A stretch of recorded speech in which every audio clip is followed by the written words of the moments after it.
शेरे मैसूर टीपू सुल्तान की वो सच्चाई जो हमेशा आपसे छुपाई गई। क्यों संघ परिवार के लोग हमेशा टीपू सुल्तान को बदनाम करने की कोशिश करते हैं। कुछ लोग तो ये भी कहते हैं कि टीपू सुल्तान हिंदुओं का कातिल था और उसने हिंदुओं का कत्लेआम किया था। क्या वाकई टीपू सुल्तान ने 800 ब्राह्मणों का कत्ल किया था? जानेंगे आज की वीडियो में टीपू सुल्तान शैतान था या फिर अपने देश के लिए कुर्बान होने वाला महान योद्धा। दोस्तों, ट्विटर पर एक अकाउंट है द दलित वॉइस, जो कि एक वेरीफाइड अकाउंट है, जिसने टीपू सुल्तान पर लगाए गए सारे आरोपों का जवाब एकदम डिटेल में दिया है। उन्होंने इस पोस्ट में कुछ लिखा है और साथ ही में एक लिंक भी शेयर किया है। जब आप इस लिंक पर क्लिक करेंगे तब आप उस पेज पर पहुंच जाएंगे जो कि द दलित वॉइस की तरफ से लिखा गया है। इस पेज में बताया गया है कि क्यों हिंदुवादी संगठन टीपू सुल्तान को बदनाम करने की कोशिश करते हैं। इस पोस्ट में लिखा गया है कि अगर इतिहास के पन्नों को खंगाला जाए तो उस जमाने में टीपू सुल्तान जैसा नारीवादी शासक कोई नहीं था। जिस समय ब्राह्मण राजाओं ने दलित महिलाओं को स्तन ढकने पर प्रतिबंध लगाया था, उस दौर में 700 ब्राह्मणों का कत्ल करके उनको स्तन ढकने का अधिकार दिलाया। दोस्तों, इतिहास का ये वो चैप्टर है कि जिसे उठाकर ये बताया जाता है कि टीपू सुल्तान हिंदुओं का कातिल था। दोस्तों, आगे इस पेज में लिखा गया है कि कोई भी राजा हो अन्याय इसलिए ना देखे और दंड ना दे कि यह अन्याय उसके धर्म का नहीं, और इस कारण से भविष्य में उस पर अन्य धर्मों के ऊपर किए अत्याचार के लिए गालियां दी जाएंगी।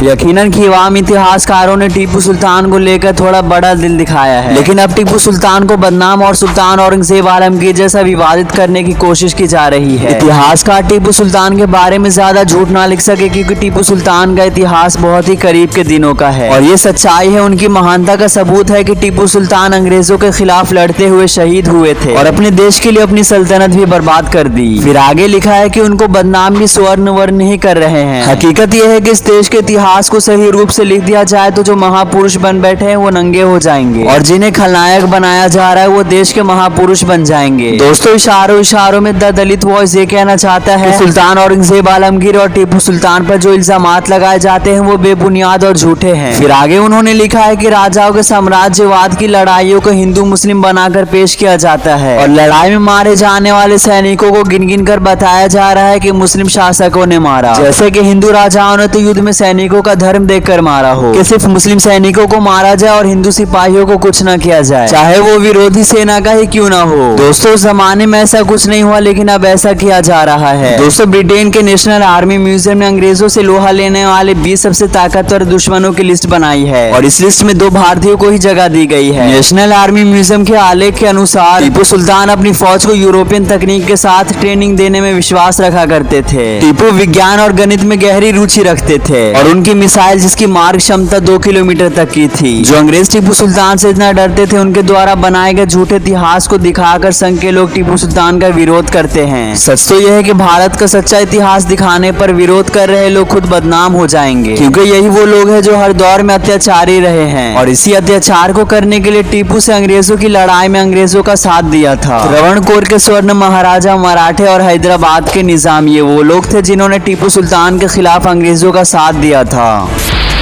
दरअसल आपको बता दें कि टीपू सुल्तान पर जो ब्राह्मणों के कत्ल का आरोप लगाया जाता है वो त्रावणकोर राज्य में है, जहाँ का ब्राह्मण राजा काफी अय्याश हुआ करता था और वहाँ की जनता को उसके जुल्म से छुटकारा दिलाने के लिए टीपू सुल्तान ने उस पर हमला किया और इस लड़ाई में त्रावणकोर की तरफ से शामिल ब्राह्मण भी मारे गए और अंत में त्रावणकोर के दलित महिलाओं को इंसाफ मिला। केरल के त्रावणकोर इलाके खासकर महिलाओं के लिए 26 जुलाई का दिन बहुत ही खास है क्योंकि इसी दिन 1859 को वहाँ के राजा ने दलित महिलाओं को स्तन ढकने की इजाजत दी थी। इस परंपरा पर खासकर नादर जाति की महिलाओं का जिक्र होता है क्योंकि वस्त्र पहनने पर सबसे ज्यादा विरोध उन्हीं लोगों ने किया था और त्रावणकोर की जनता को हक दिलाने के लिए टीपू सुल्तान ने त्रावणकोर के राजा पर हमला किया।